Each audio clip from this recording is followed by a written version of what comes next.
Hola, bienvenidos a esta clase. En este aplicativo vamos a ver el tema reticulados planos. En esta diapositiva veremos el contenido de la presentación. En primer lugar, daremos una pequeña introducción al tema. Luego veremos los diseños de reticulados de uso difundido. Pasaremos después al análisis de reticulados ideales, de manera similar a lo que hicimos con chapas en el tema cinemática. Luego veremos cómo se generan las chapas de reticulado y pasaremos finalmente al cálculo de los esfuerzos en las barras de reticulado, que es la parte más importante de esta presentación. Para resolver los esfuerzos vamos a ver básicamente dos métodos de determinación de los mismos. El primero se denomina método de los nudos y el segundo se denomina método de las secciones, el cual a su vez vamos a ver dos variantes: el método de las secciones completo y el método de las secciones incompleto, con lo cual finalizaremos ahí la presentación.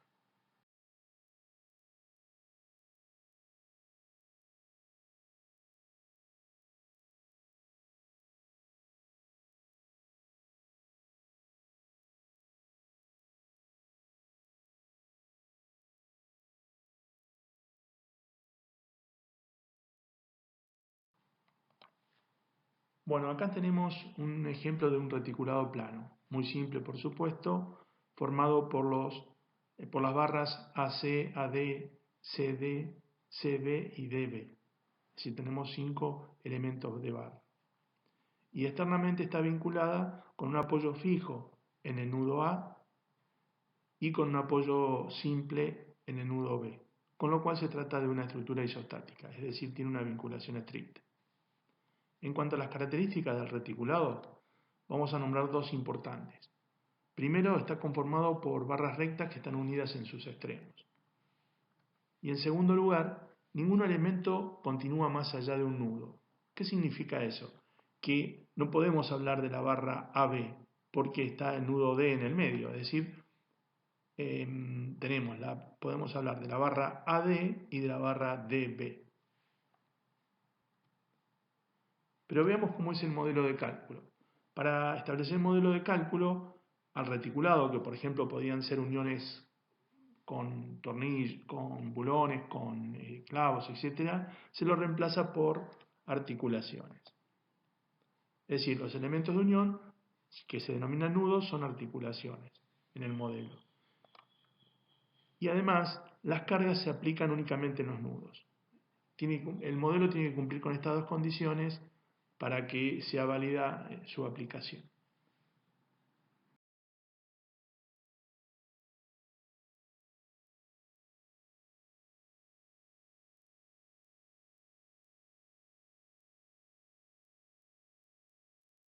En la introducción comenzaremos viendo un ejemplo de aplicación. Por ejemplo, aquí se ve un esquema de una estructura real, la cual no solo está formado por reticulados planos, sino por elementos complementarios. Entonces, estas estructuras están hechas de varios reticulados unidos entre sí. En este caso tenemos dos. La estructura global en general contiene elementos estructurales complementarios que transportan las cargas a los nudos. En este caso, estos elementos complementarios serían vigas y riostras.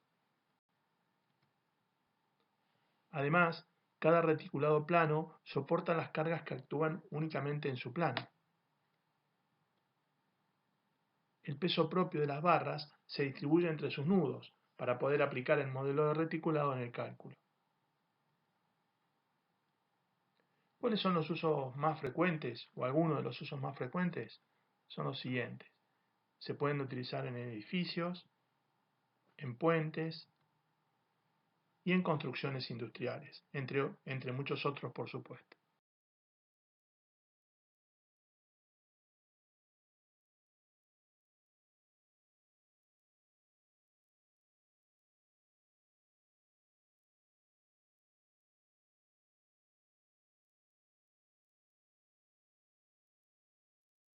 Veamos ahora algunas aplicaciones de reticulados de uso difundido. Por ejemplo, para el caso de puentes, tenemos la denominada viga Pratt, que tiene la disposición de barras mostrada en la figura. Y aprovechemos este primer ejemplo para clasificar las barras según su disposición. Por ejemplo, las barras horizontales que se encuentran en la parte superior de la estructura se denominan o conforman el cordón superior. De igual modo, las barras horizontales en la parte inferior conforman el cordón inferior. Luego tenemos las barras diagonales y las barras verticales denominadas montantes.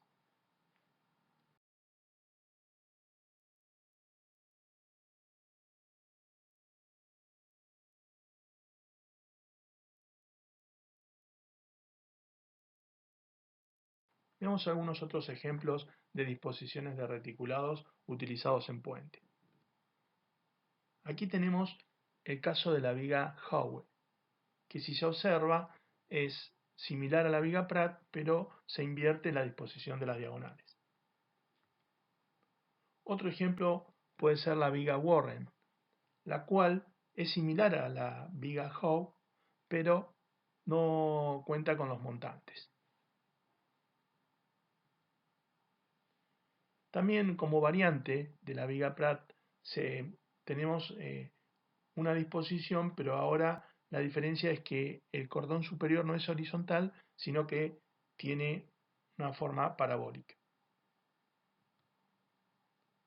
Y otro caso que se puede mencionar es el de la viga K por su disposición de diagonales y montantes.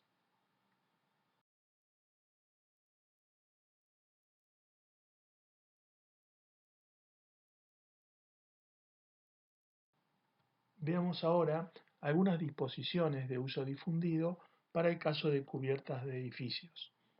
Tenemos, por ejemplo, la disposición inglesa, que se diferencia fundamentalmente en los diseños utilizados en puentes, en que ahora el cordón superior tiene forma de B invertida.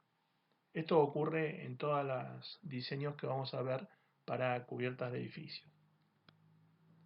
Tenemos, por ejemplo, la variante Pratt, que es similar a la Pratt utilizada en puentes que vimos, similar en la disposición de diagonales y montantes, pero por supuesto se diferencia en la disposición del cordón superior. También podemos nombrar la denominada Polonceau simple y la denominada Polonceau doble. Y otro uso frecuente o difundido es el de estructuras de reticulado para construir marquesinas.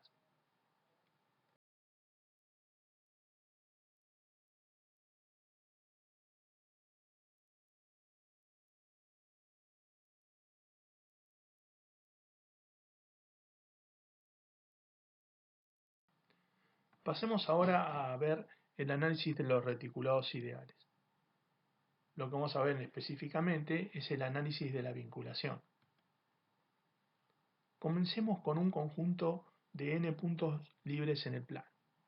Sabemos que cada punto en el plano contiene 2 grados de libertad, con lo cual, por ejemplo, en este caso que tenemos 5 puntos, tendremos en total 10 grados de libertad, los cuales deberemos restringir para hacerlo al sistema estable.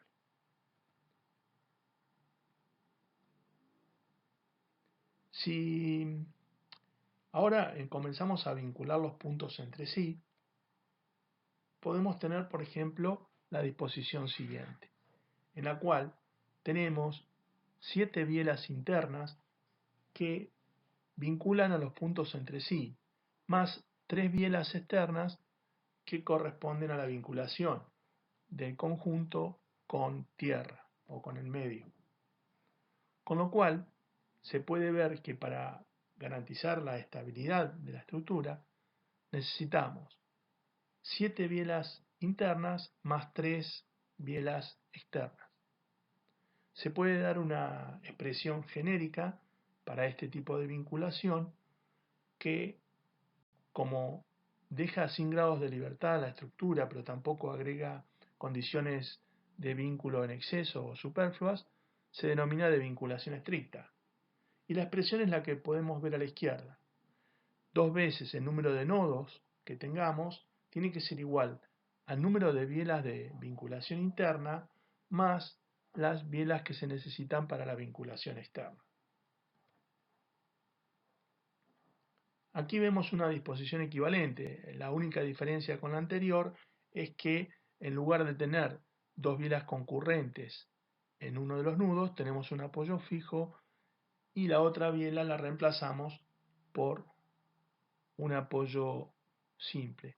Por supuesto, es diferente el punto que se está fijando en la estructura de la izquierda que el que se está fijando en la estructura de la derecha.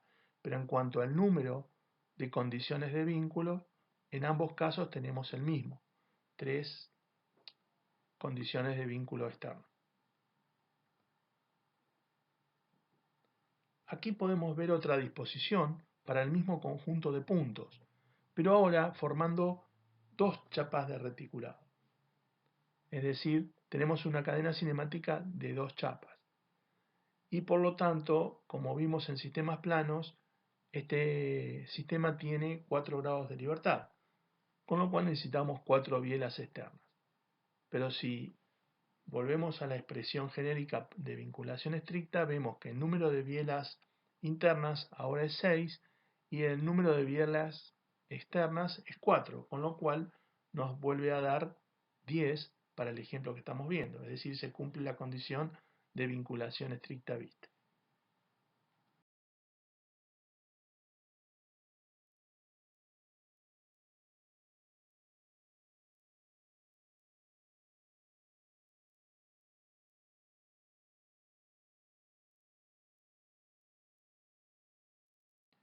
Veamos ahora cómo se generan las chapas de reticulado.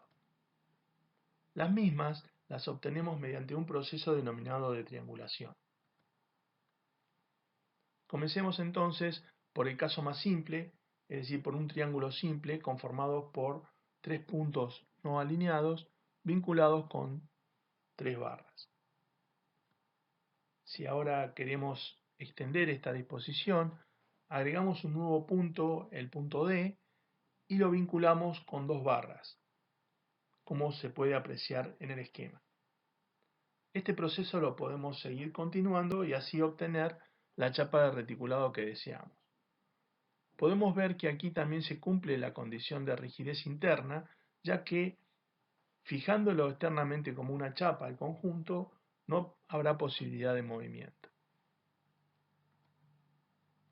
La expresión general que establece o que verifica la condición de rigidez es que el número de bielas que tengamos en nuestra disposición sea igual a 2 veces el número de nodos menos 3. Si observamos en el primer caso, el número de bielas es 3. El número de nodos es 2, o sea, 2 por 3, 6. Le restamos 3 y también nos da 3. En la segunda disposición tenemos 5 bielas y 4 nodos, que también satisfacen la expresión. Es decir, 5 va a ser igual a 8 menos 3. Veamos ahora cómo se pueden clasificar estos triangulados. Tenemos en primer lugar los denominados triangulados simples. Estos se caracterizan porque desde cada nudo salen 2 barras que van a los extremos de una misma barra. Esto se cumple en todos los casos en esta disposición. Por lo contrario, en el caso de los denominados triangulados compuestos, esta condición no siempre se cumple. Veamos, por ejemplo, que el punto F o desde el punto F salen 2 barras, que una es la FA y otra es la FC, que van a los extremos de 2 barras diferentes. Y por último vemos los no triangulados. Los no triangulados se caracterizan por no formar justamente triángulos. Como vemos, la barra 1, 4, la 2, 5 y la 3, 6 no se unen radialmente en un punto central.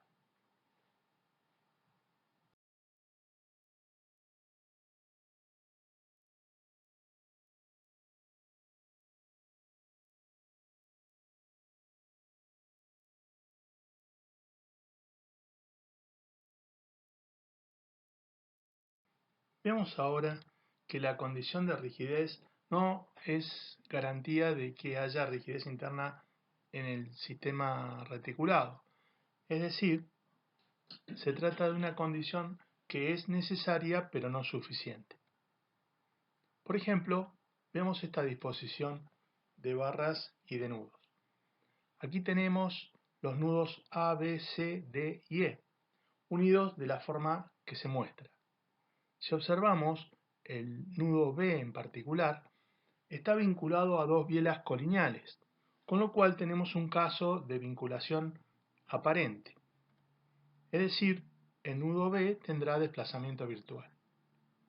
Ahora, si contamos el número de nudos, 5, contamos el número de bielas, 7, vemos que la condición de rigidez se cumple. Sin embargo, el sistema no es rígido, es decir, tenemos vinculación aparente.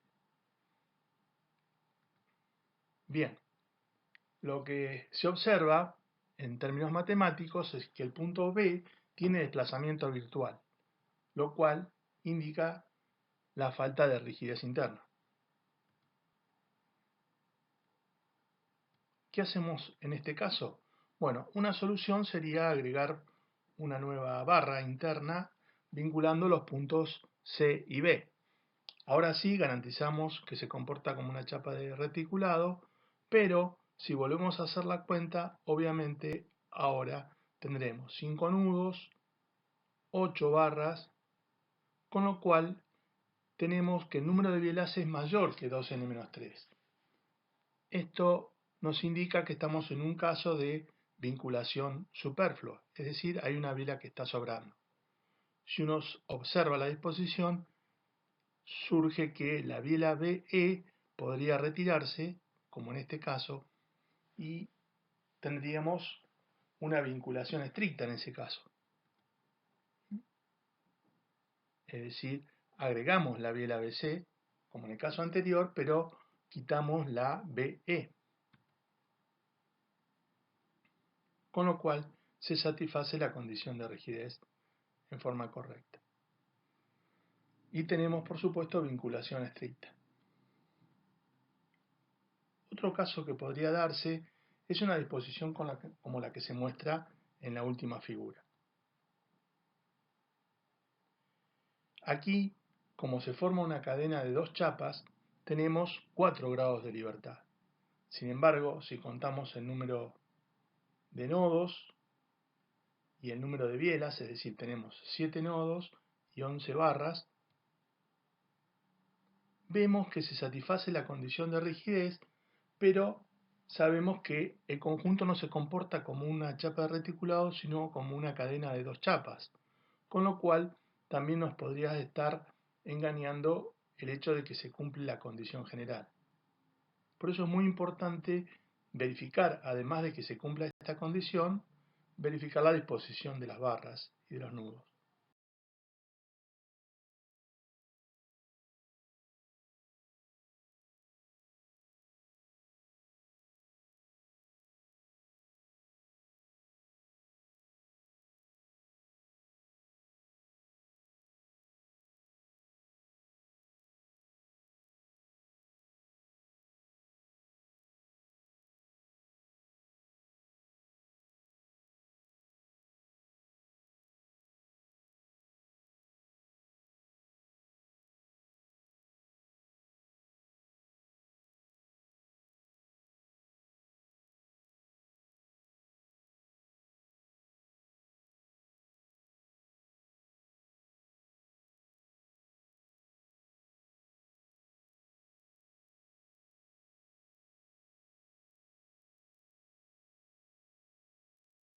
Vemos ahora qué tipo de esfuerzos pueden aparecer en una barra de reticulado.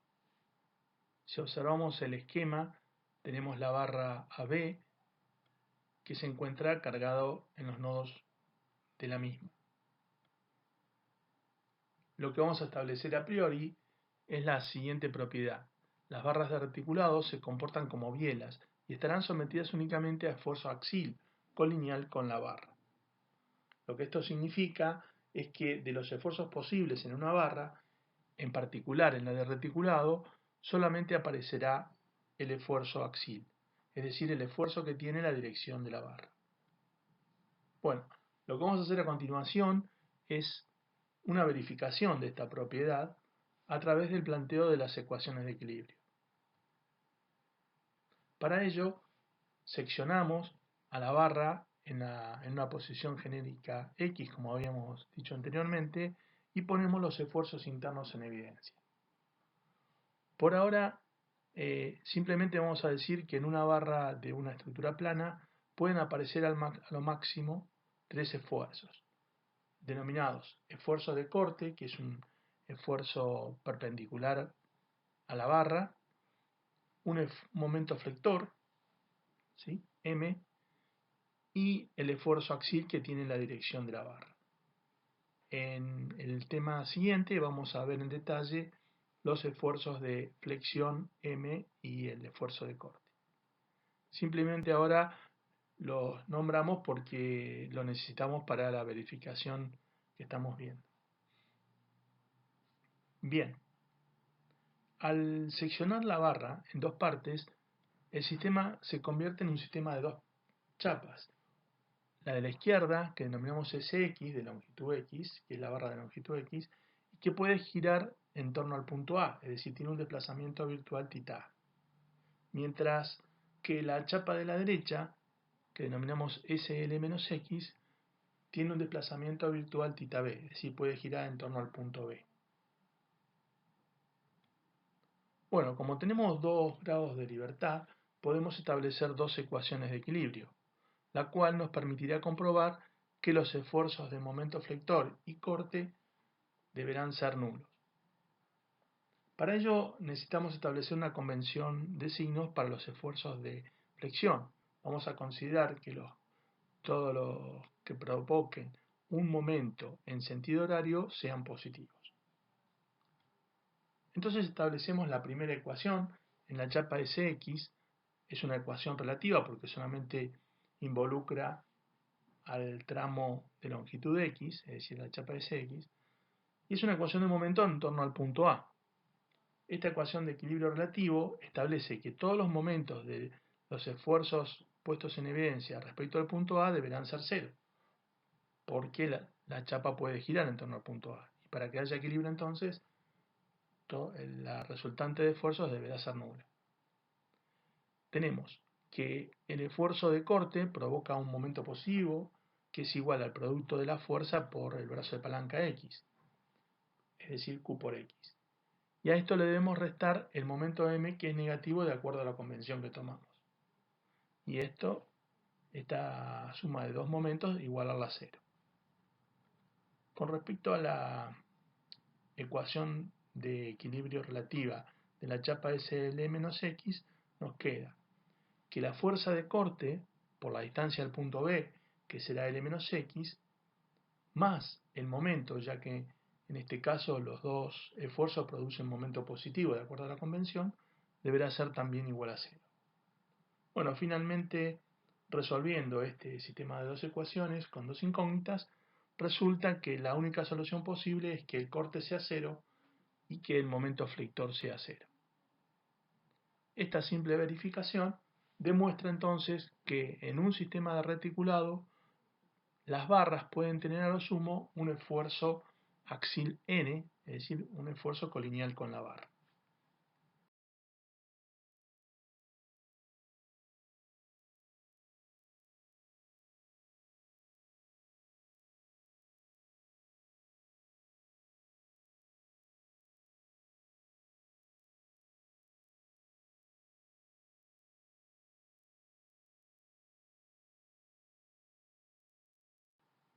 Bien, ahora nos dedicaremos a determinar los esfuerzos en las barras, sabiendo que pueden ser únicamente esfuerzos axiles.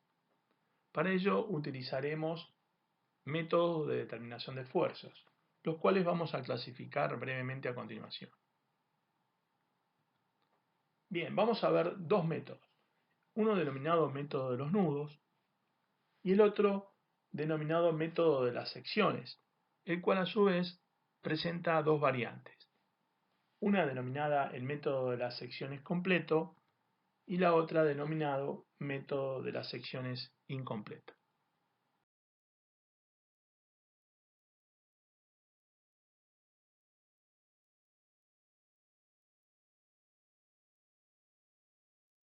Bien, comencemos entonces con el método de los nudos. Consideremos como ejemplo la estructura que se muestra en el esquema. Está formada por 4 nudos, los nudos A, B, C y D, y por 5 barras que unen los mismos. Además, la vinculación es isostática porque tiene un apoyo fijo en el punto A y un apoyo simple en el punto B. Y está cargado en los nudos C con la fuerza Fc y en el nudo D con la fuerza Fd. Para aplicar el método lo que hacemos es cortar las 5 barras y aislar cada uno de los nudos. Tenemos así 4 diagramas de cuerpo libre, una por cada nodo. Y en cada uno de ellos, como se tratan de fuerzas concurrentes, podremos plantear 2 ecuaciones de equilibrio. Resumiendo, las incógnitas serán las 3 reacciones de vínculo. Como tenemos 3 condiciones de vínculo, tendremos 3 reacciones, y una incógnita por cada barra. Como tenemos 5 barras, tendremos 5 incógnitas. En total tendremos 8 incógnitas, 3 para las reacciones de vínculo y 5 para los esfuerzos internos. Veamos ahora las ecuaciones. Como podemos plantear 2 ecuaciones por cada nudo, tendremos un total de 8 ecuaciones para el esquema que mostramos recién. Pero además, contamos con las 3 ecuaciones de equilibrio global del sistema que nos servirán para verificar. Una alternativa a este proceso de cálculo es calcular a priori las reacciones externas con las 3 ecuaciones de equilibrio globales, como ya hemos visto anteriormente, y posteriormente aplicar el método de los nudos. En este caso, tendremos 5 barras, igual que antes, es decir, 5 incógnitas, tendremos 8 ecuaciones, 2 por cada nudo, con lo cual nos sobrarán 3 ecuaciones que también podemos utilizar para verificar el proceso de cálculo.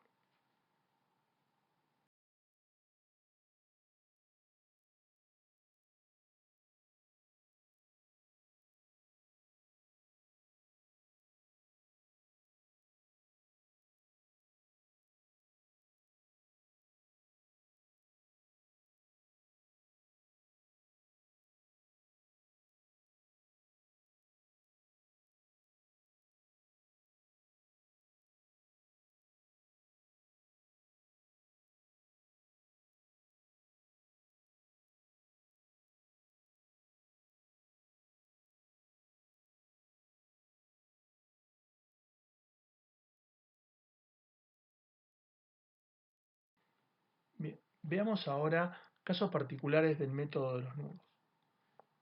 Estos casos particulares consisten en disposiciones tales que por simple inspección se pueden obtener los esfuerzos sin necesidad de aplicar las ecuaciones de equilibrio. El primer caso que vemos consiste en un nudo descargado al que concurren 2 barras no colineales. En este caso, los esfuerzos de ambas barras serán nulos. Esto se puede explicar brevemente observando que si proyectamos N1 en la dirección perpendicular a N2, dicha proyección no podrá ser equilibrada. Y lo mismo que si proyectamos N2 en la dirección perpendicular a N1, dicha proyección tampoco podrá ser equilibrada. Con lo cual, la única solución posible es que los esfuerzos en ambas barras sean nulos, como dijimos. El segundo caso que vemos se da cuando a un nudo descargado concurren 2 barras colineales y una no colineal. Aquí obtenemos que el esfuerzo N1 será igual al esfuerzo N2 y que el esfuerzo en la barra N3 será nulo. Llegamos a estos resultados con los mismos razonamientos que aplicamos en el caso A. Es decir, si proyectamos a N3 en la dirección perpendicular a las barras colineales, dicha proyección no puede ser equilibrada con las otras barras, con lo cual el esfuerzo N3 será nulo. Luego, sabiendo que el esfuerzo N3 es 0, resulta evidente que N1 deberá ser igual a N2.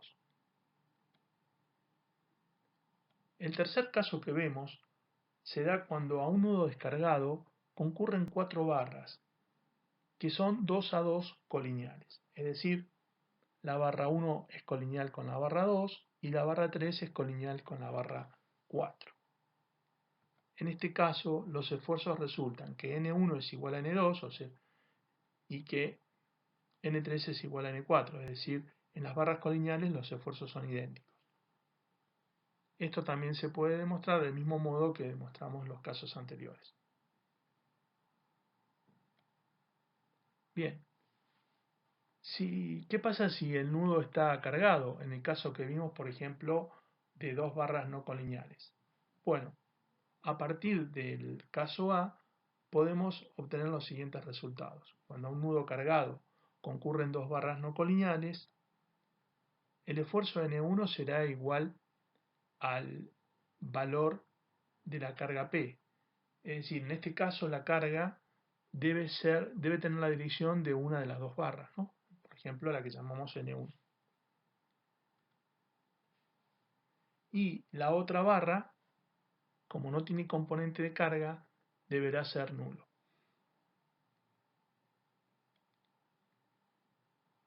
Y como opción del caso 2, es decir, cuando tenemos una carga P que es colineal con la barra de esfuerzo N3, los resultados serán, para el caso de las barras colineales, los esfuerzos serán idénticos, y para el caso de la barra no colineal, el esfuerzo será igual al valor de la carga. Bien, aquí terminamos estos casos particulares.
Una alternativa de cálculo a este proceso consiste en lo siguiente.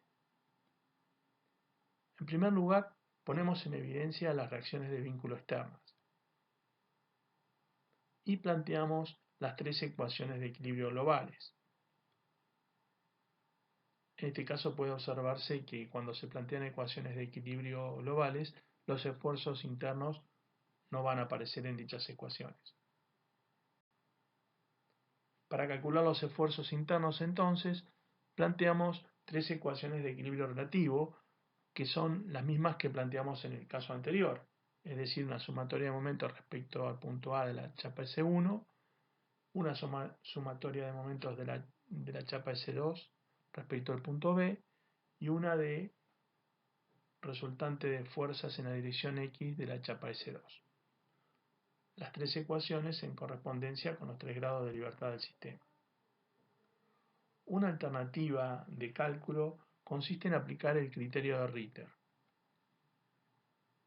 En este caso se plantean ecuaciones de momento relativas, pero respecto a los puntos de intersección de las barras tomadas de A2.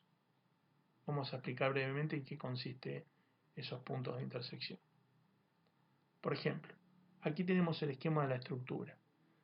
Uno de los puntos de intersección sería el denominado punto M, señalado en la figura, que es el punto que se obtiene como intersección de las barras que tienen los esfuerzos N1 y N2.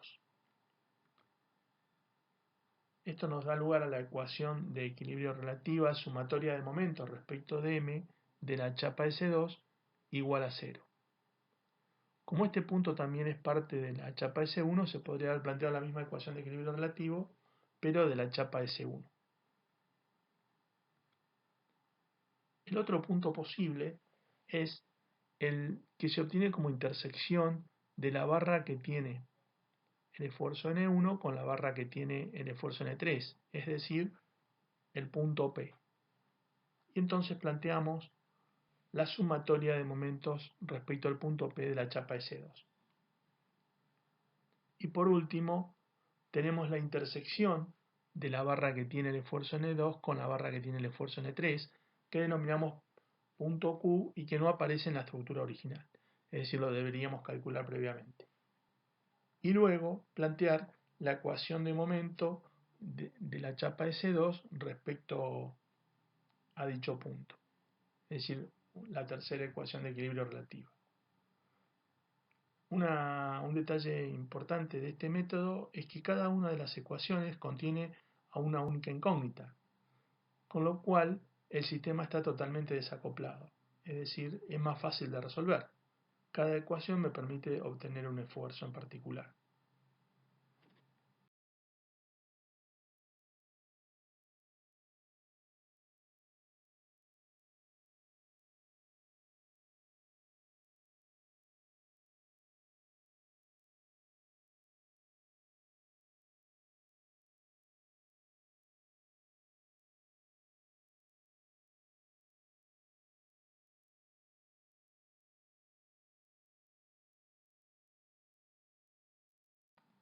Por último, veamos el método de las secciones incompletas.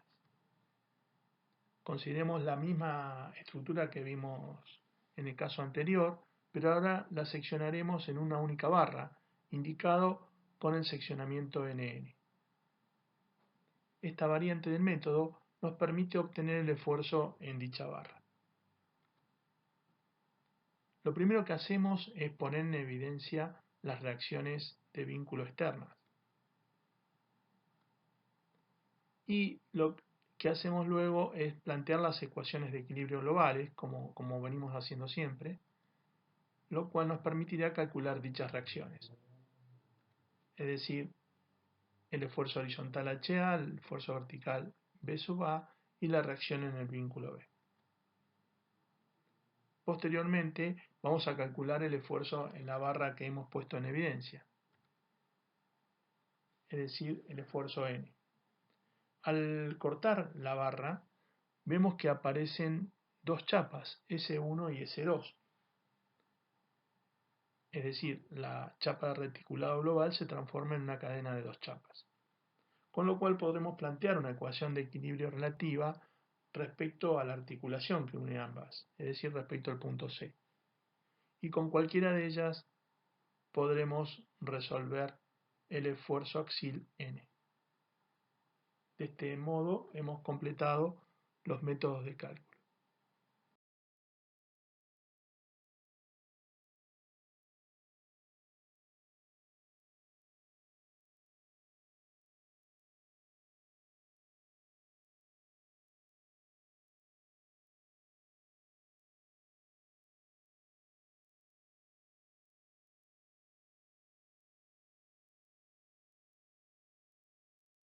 Bien, eso es todo para esta presentación y los espero en la próxima.